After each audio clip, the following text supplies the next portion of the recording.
ណាប្រដៅគឺខ្ញុំប្រាប់អ្នកខ្ញុំពីរបៀបកើបរ៉េនៅក្នុង game Free Fire អញ្ចឹងណាមុនដំបូងនឹងយើងទៅការដាក់ skill មកលកាំងដើម្បីចូលឬក៏ភ្លើងដើម្បីយើងកើបអញ្ចឹងណាបន្ទាប់ពីយើងឬក៏ភ្លើងយើងទៅការមកឡើងលើថ្មកន្លែងតែហ្នឹងមកអ្នកគ្នាយើងសលេង skill មកលកាំងទៅ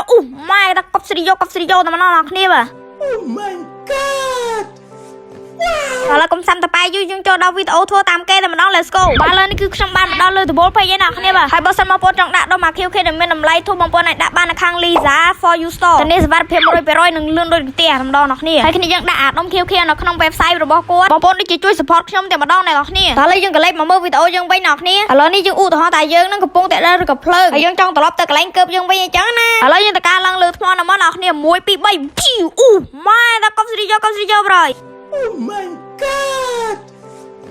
វីដេអូនេះគឺថាល្អខ្លាំងមែនទែនសម្រាប់អ្នកដែលចូលចិត្តកើបរ៉េអញ្ចឹងណាអ្នកគ្នាណាដែលចង់បានរ៉េងច្រើនអាចមើលវីដេអូនោះបានតែកុំស្រីយកតែម្ដងបាទសម្រាប់វីដេអូក៏មានប៉ុណ្ណេះណាអ្នកគ្នាបាយអ្នកគ្នាជួបគ្នានៅវីដេអូក្រោយអ្នកគ្នានឹងជួបខ្ញុំ